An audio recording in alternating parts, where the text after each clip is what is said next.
আকাশবাণী আগরতলা। স্থানীয় সংবাদ পড়ছি চন্দন লেখাপাল। এখনকার বিশেষ বিশেষ খবর হলো, মেয়র দীপক মজুমদার আজ আগরতলা পৌর নিগমের 2025-2026 অর্থ বছরের পূর্ণাঙ্গ বাজেট পেশ করেছেন। প্রাণী সম্পদ বিকাশ মন্ত্রী সুধাংশু দাস ঊনকোটি জেলার রাতাছড়ায় আজ আয়ুষ্মান ভারত স্বাস্থ্য ও সুস্থতা কেন্দ্রের নবনির্মিত ভবনের দ্বারোদ্ঘাটন করেন। জম্মু ও কাশ্মীরের পহেলগামে সন্ত্রাসী হামলার বিষয়ে নতুন দিল্লিতে প্রধানমন্ত্রীর বাসভবনে আজ নিরাপত্তা সংক্রান্ত মন্ত্রিসভার কমিটির বৈঠক বসেছে। প্রতিরক্ষা মন্ত্রী রাজনাথ সিং আজ বলেছেন যে পহেলগাম হামলার অপরাধীদের শীঘ্রই জোরালো ও স্পষ্ট জবাব দেওয়া হবে। এবারে আসছে বিস্তারিত সংবাদে। মেয়র দীপক মজুমদার আজ আগরতলা পৌর নিগমের 2025-2026 অর্থ বছরের পূর্ণাঙ্গ বাজেট পেশ করেছেন। প্রস্তাবিত বাজেটে ব্যয় ধরা হয়েছে 476 কোটি 55 লক্ষ টাকা, সম্ভাব্য আয় 475 কোটি 83 লক্ষ টাকা, ঘাটতি ধরা হয়েছে 72 লক্ষ 2000 টাকা। মেয়র শ্রী মজুমদার জানান, গত বছরের তুলনায় চলতি বছরের প্রস্তাবিত আয় 59 কোটি 86 লক্ষ টাকা এবং ব্যয় 59 কোটি 81 লক্ষ টাকা বৃদ্ধি পেয়েছে। আগরতলা পৌর নিগমের নিজস্ব আয় ও সরকারি অনুদান প্রাপ্তির মাধ্যমে ঘাটতি পূরণ করা হবে। বাজেটে বেশ কিছু নতুন প্রকল্পের প্রস্তাব করা হয়েছে। উল্লেখযোগ্য প্রকল্পগুলি হল, বন্যা নিয়ন্ত্রণের লক্ষ্যে শহরের শকুন্তলা রোড, রামনগর 4 নম্বর রাস্তা এবং সৎসঙ্গ আশ্রম এলাকায় 28 কোটি টাকা ব্যয়ে 3টি নতুন পাম্প হাউস নির্মাণ করা হবে। শহরের 3টি শ্মশানে 3 কোটি 30 লক্ষ টাকা ব্যয়ে বৈদ্যুতিক চুল্লি বসানো হবে। আগরতলা শহরে শিববাড়ি, প্রতাপগড় ঋষি কলোনি, অভয়নগর বাজার, অভয়নগর ভেটেরিনারি হাসপাতাল সংলগ্ন জলাশয় ও রাধানগর পুকুর সৌন্দর্যায়ন এবং পুনর্নির্মাণের লক্ষ্যে 17 কোটি টাকা ব্যয় করা হবে। মেয়র জানান, রাজ্য সরকারের সিদ্ধান্ত অনুযায়ী আইজিএম হাসপাতালের চাপ কমানোর লক্ষ্যে 10 কোটি টাকা ব্যয়ে আগরতলা জ্যাকসন গেটে পৌর নিগমের নিজস্ব জমিতে 50 শয্যা বিশিষ্ট আগরতলা সিভিল হসপিটাল চালু করার পরিকল্পনা করা হয়েছে। এর জন্য বাজেটে 10 কোটি টাকা সংস্থান রাখা হয়েছে। প্রস্তাবিত হাসপাতালটিতে 24 ঘন্টা ওপিডি পরিষেবা দেওয়া হবে। রাজ্য সরকার আগরতলা পৌর এলাকায় জিবি বাজার, বটতলা বাজার, আখাউড়া গোলচক্কর এবং লেক চৌমুহনী বাজারে নতুন পাকাবাড়ি নির্মাণের সিদ্ধান্ত নিয়েছে। তিনি আরো জানান, আগরতলা পৌর নিগম এলাকার পরিকাঠামো উন্নয়নের লক্ষ্যে এশিয়ান ডেভেলপমেন্ট ব্যাংক 1200 কোটি টাকা আর্থিক সহায়তা প্রদানের আশ্বাস দিয়েছে, যার মাধ্যমে রাস্তা, গলি, ড্রেন, কালভার্ট ইত্যাদি নির্মাণের ব্যাপক উদ্যোগ নেওয়া হয়েছে। প্রাণী সম্পদ বিকাশ মন্ত্রী সুধাংশু দাস ঊনকোটি জেলার ফটিকরায় পূর্ব রাতাছড়ায় আজ আয়ুষ্মান ভারত স্বাস্থ্য ও সুস্থতা কেন্দ্রের নবনির্মিত ভবনের দ্বারোদ্ঘাটন করেন। এটির নির্মাণে ব্যয় হয়েছে 26,09,683 টাকা। উদ্বোধকের ভাষণে তিনি বলেন, স্বাস্থ্যক্ষেত্রকে সর্বোচ্চ অগ্রাধিকার দিয়ে সরকার কাজ করছে। মানুষের সুস্থতার লক্ষ্যে কেন্দ্রীয় সরকারের আয়ুষ্মান ভারত, প্রধানমন্ত্রী জন আরোগ্য যোজনা, রাজ্য সরকারের মুখ্যমন্ত্রী জন আরোগ্য যোজনার কথা উল্লেখ করেন তিনি। অনুষ্ঠানে বক্তব্য রাখেন ঊনকোটি জেলা পরিষদের সভাধিপতি অমলেন্দু দাস, কুমারঘাট পঞ্চায়েত সমিতির চেয়ারপারসন সুমতি দাস। পর্যটন মন্ত্রী সুশান্ত চৌধুরী আজ জিরানিয়ার শচীন্দ্রনগর গ্রাম পঞ্চায়েতের কাঁঠালতুলিতে পশু সম্পদ মেলার উদ্বোধন করেন। জাতীয় প্রাণী সম্পদ মিশনের কর্মসূচির অঙ্গ হিসেবে এই মেলার আয়োজন করা হয়েছে। অনুষ্ঠানে কৃষকদের হাতে বিভিন্ন কৃষি সামগ্রী তুলে দেওয়া হয়। আগামীকাল পঞ্চায়েতি রাজ দিবস। এই উপলক্ষে প্রধানমন্ত্রী নরেন্দ্র মোদী আগামীকাল বিহারের মধুবনী জেলার ঝাঞ্ঝারপুর ব্লকের লোহনা উত্তর গ্রাম পঞ্চায়েতে এক অনুষ্ঠান থেকে সারা দেশে পঞ্চায়েত রাজ প্রতিষ্ঠান এবং গ্রাম সভাগুলিতে ভাষণ দেবেন। পাশাপাশি জাতীয় পঞ্চায়েত পুরস্কার 2025 প্রদান করবেন প্রধানমন্ত্রী। ধলাই জেলার জেলাশাসক সাজু ওয়াহিদ আজ আকাশবাণীকে জানিয়েছেন, গঙ্গানগর ব্লক স্বাস্থ্য ও পুষ্টি ক্ষেত্রে বিরাট সাফল্য অর্জন করেছে। গত 21 এপ্রিল গঙ্গানগর ব্লককে প্রধানমন্ত্রী এক্সেলেন্স পুরস্কার দেওয়া হয়। শ্রী ওয়াহিদ প্রধানমন্ত্রী নরেন্দ্র মোদীর হাত থেকে পুরস্কার গ্রহণ করেছেন। তিনি আকাশবাণীকে জানান, ধলাইয়ের গঙ্গানগর ব্লকের এই সাফল্য ত্রিপুরায় গর্বের মুহূর্ত এনে দিয়েছে। স্বাস্থ্য ও পুষ্টি, সমাজ কল্যাণ, মৌলিক পরিকাঠামো, শিক্ষা, কৃষির মতো গুরুত্বপূর্ণ ক্ষেত্রগুলিতে দ্রুত উন্নতি করেছে এই ব্লক। তিনি জানান, এই ব্লকে উত্তর পূর্ব পরিষদের অর্থায়নে বিদ্যুৎ থেকে বঞ্চিত পরিবারগুলিতে বিদ্যুৎ পৌঁছে দেওয়ার জন্য মাইক্রোগ্রিড স্থাপন করা হয়েছে। আকাশবাণীকে তিনি জানান, স্বাস্থ্য পরিষেবা পুষ্টির ক্ষেত্রে গঙ্গানগর ব্লক বর্তমানে উত্তর পূর্বাঞ্চলের মধ্যে শীর্ষস্থানে রয়েছে। 2023 मार्च को तब हमारा पहला डेल्टा रैंक जब डिक्लेयर किए थे, गंगानगर का रैंक था 456। तो वहां से लेकर पिछले 2 साल में health and nutrition, basic infrastructure, social infrastructure, agriculture, education जैसा मेजर जो फैक्टर्स है, इसके अंदर जो भी 40 के आसपास जो भी केपीएस में बहुत सारा काम किया था। इसके ऐसा बहुत सारे काम करके ही हमने 456 रैंक से गंगानगर को 3rd रैंक में लेके आया।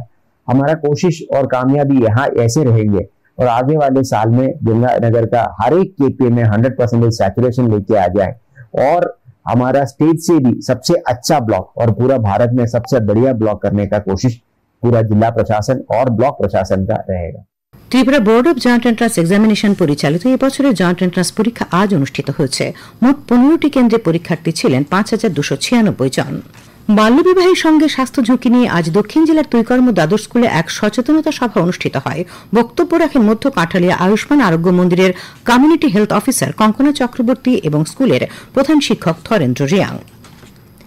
বিজেপির পাবিয়াছড়া মন্ডল কমিটির উদ্যোগে আজ কুমারঘাটের পঞ্চায়েতিরাজ ট্রেনিং ইনস্টিটিউটে এক দেশ এক নির্বাচন বিষয়ে এক সভা অনুষ্ঠিত হয়। বক্তব্য রাখেন বিধায়ক ভগবান চন্দ্র দাস, ঊনকোটি জেলা পরিষদের সহকারী সভাপতি সন্তোষ ধর। খবর প্রচারিত হচ্ছে আকাশবাণীর আগরতলা কেন্দ্র থেকে। আকাশবাণীর সংবাদের আপডেট পেতে লগ ইন করুন www.newsonair.com এবং নিউজ অন এয়ার অ্যাপ এবং টুইটার ও ফেসবুক প্ল্যাটফর্মে এআইআর নিউজ অ্যালার্টসে। ইউটিউবে লক্ষ্য রাখুন নিউজ অন এয়ার অফিসিয়ালে। এছাড়াও আকাশবাণী আগরতলা সংবাদ আপডেট পেতে দেখুন টুইটার বা এক্স হ্যান্ডেলে আকাশবাণী নিউজ আগরতলা, ফেসবুকে এআইআর নিউজ আগরতলা এবং ইউটিউবে আকাশবাণী নিউজ আগরতলা। জম্মু ও কাশ্মীরের পহেলগামে সন্ত্রাসী হামলার বিষয়ে নতুন দিল্লিতে প্রধানমন্ত্রীর বাসভবনে আজ নিরাপত্তা সংক্রান্ত মন্ত্রিসভা কমিটির বৈঠক বসেছে। প্রধানমন্ত্রী নরেন্দ্র মোদীর সভাপতিত্বে অনুষ্ঠিত এই বৈঠকে স্বরাষ্ট্রমন্ত্রী অমিত শাহ, প্রতিরক্ষামন্ত্রী রাজনাথ সিং, বিদেশমন্ত্রী ড এস জয়শঙ্কর, জাতীয় নিরাপত্তা উপদেষ্টা অজিত দোভাল এবং অন্যান্যরা উপস্থিত রয়েছেন। বৈঠকে নিরাপত্তা পরিস্থিতি নিয়ে পর্যালোচনা করা হচ্ছে।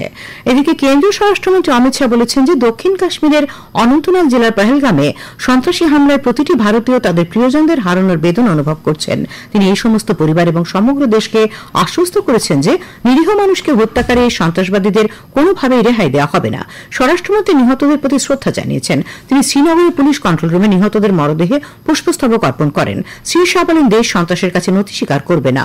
উল্লেখ্য, গতকালের পহেলগাম হামলায় 26 জন পর্যটক নিহত হন এবং বেশ কয়েকজন আহত হন। পুলিশ ও গোয়েন্দা সংস্থাগুলি 3 জন হামলাকারীর স্কেচ প্রকাশ করেছে। জাতীয় তদন্ত সংস্থার একটি বিশেষ দল ইতিমধ্যেই সন্ত্রাসী হামলার তদন্তের দায়িত্ব নিয়েছে। গত সন্ধ্যায় কেন্দ্রীয় স্বরাষ্ট্রমন্ত্রী শ্রীনগরে পৌঁছে রাজভবনে একটি উচ্চ পর্যায়ের বৈঠকে নিরাপত্তা পরিস্থিতি পর্যালোচনা করেন। এদিকে জম্মু ও কাশ্মীরের কুলগাম জেলার তাংমার্গ অঞ্চলে উগ্রবাদী ও নিরাপত্তা রক্ষীদের মধ্যে গুলি বিনিময় চলছে। এখনো বিস্তারিত খবর পাওয়া যায়নি। প্রতিরক্ষামন্ত্রী রাজনাথ সিং আজ বলেছেন যে পহেলগাম হামলার অপরাধীদের শীঘ্রই জোরালো এবং স্পষ্ট জবাব দেওয়া হবে। নতুন দিল্লিতে ভারতীয় বিমান বাহিনীর মার্শাল অর্জুন সিং এর ওপর এক স্মারক বক্তৃতায় ভাষণ দিতে গিয়ে শ্রী সিং সন্ত্রাসবাদের বিরুদ্ধে ভারতের শূন্য সহনশীলতার নীতি পুনর্ব্যক্ত করেন। তিনি বলেন যে সরকার পহেলগাম হামলার জন্য দায়ীদের উপযুক্ত জবাব দিতে সমস্ত প্রচেষ্টা চালাবে। हमारी जीरो टॉलरेंस की पॉलिसी है। भारत का एक एक नागरिक इस कायरतापूर्ण हरकत के खिलाफ एकजुट है। मैं इस मंच से देशवासियों को आश्वस्त करता हूं, घटना के मद्देनजर भारत सरकार वो हर कदम उठाएगी जो जरूरी और उपयुक्त होगा। और हम सिर्फ उन लोगों तक नहीं पहुंचेंगे जिन्होंने इस घटना को अंजाम दिया है, हम उन तक भी पहुंचेंगे जिन्होंने पर्दे के पीछे बैठकर हिंदुस्तान की सरजमी पर ऐसी नापाक हरकतों की साजिशें रची हैं। জম্মু কাশ্মীরের সন্ত্রাসবাদী ঘটনার কঠোর নিন্দা জানিয়েছে বাংলাদেশ সরকার। আজ আগরতলা সহকারী হাইকমিশন কার্যালয় থেকে জানানো হয়, সে দেশের পররাষ্ট্র মন্ত্রক থেকে এক বিবৃতিতে বলা হয়েছে এই ঘটনায় নিহতদের শোক সন্তপ্ত পরিবার পরিজনদের প্রতি বাংলাদেশ গভীর সমবেদনা জানিয়েছে। মার্কিন যুক্তরাষ্ট্রের উপরাষ্ট্রপতি জেডি ভেন্স গতকাল পহেলগামে সংঘটিত সন্ত্রাসী হামলার নিন্দা করেছেন। আজ আগ্রায় সাংবাদিকদের সঙ্গে মত বিনিময়ের সময় তিনি শোক প্রকাশ করে বলেন যে মার্কিন যুক্তরাষ্ট্র ভারতকে সব রকমের সাহায্য করবে। তিনি সন্ত্রাসবাদী হামলায় নিহত ও আহতদের প্রতি সমবেদনা প্রকাশ করেন। মুখ্যমন্ত্রী অধ্যাপক ড মানিক সাহা ও বিরোধী দলনেতা জিতেন্দ্র চৌধুরী কাশ্মীরের পহেলগামে পর্যটকদের ওপর সন্ত্রাসবাদী হামলার নিন্দা জানিয়েছেন। তারা নিহতদের পরিবারের প্রতি সমবেদনা জানিয়েছেন এবং আহতদের দ্রুত আরোগ্য কামনা করেন।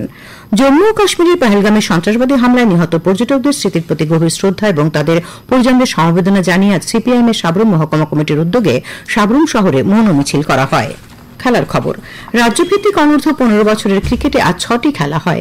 কৈলাসহরে অনুষ্ঠিত খেলায় ধর্মনগর 1 উইকেটে তেলিয়ামুড়াকে, উদয়পুরের মাঠে সোনামুড়া 6 উইকেটে বিশালগড়কে, তেলিয়ামুড়ার মাঠে আমবাসা 62 রানে জিরানিয়াকে, ধর্মনগর অনুষ্ঠিত খেলায় লংতরাই ভ্যালি 107 রানে কৈলাসহরকে, সাবরুমে শান্তিরবাজার 6 উইকেটে সাবরুমকে এবং শান্তিরবাজারের মাঠে উদয়পুর 72 রানে বিলোনিয়াকে পরাজিত করে। আবহাওয়া। আগামী 24 ঘন্টায় রাজ্যের উত্তর ঊনকোটি জেলায় বিক্ষিপ্তভাবে বজ্রবিদ্যুৎ সহ ঘন্টায় 30 থেকে 40 কিলোমিটার বেগে ঝোড়ো হাওয়া বয়ে যাওয়ার সতর্কবার্তা জারি করেছে আবহাওয়া দপ্তর। তাছাড়া পশ্চিম জেলা ধলাই ও খোয়াই জেলায় বিক্ষিপ্তভাবে বজ্র বিদ্যুৎ সহ বৃষ্টিপাতের সতর্কবার্তা জারি করা হয়েছে। শেষ করার আগে খবরের বিশেষ বিশেষ অংশগুলি আরেকবার। মেয়র দীপক মজুমদার আজ আগরতলা পুর নিগমের 2025-2026 অর্থ বছরের পূর্ণাঙ্গ বাজেট পেশ করেছেন। প্রাণী সম্পদ বিকাশ মন্ত্রী সুধাংশু দাস ঊনকোটি জেলার রাতাছড়ায় আজ আয়ুষ্মান ভারত স্বাস্থ্য সুস্থতা কেন্দ্রের নবনির্মিত ভবনের দ্বারোদ্ঘাটন করেন। পহেলগামে সন্ত্রাসী হামলার বিষয়ে নতুন দিল্লিতে প্রধানমন্ত্রীর বাসভবনে আজ নিরাপত্তা সংক্রান্ত মন্ত্রিসভা কমিটির বৈঠক বসেছে। প্রতিরক্ষা মন্ত্রী আজ বলেছেন যে পহেলগাম হামলার অপরাধীদের শীঘ্রই স্পষ্ট জবাব দেওয়া হবে। স্থানীয় সংবাদ আজকের মতো এখানেই শেষ হলো। পরবর্তী বাংলা স্থানীয় সংবাদ শোনা যাবে আগামীকাল সকাল 7:35 মিনিটে।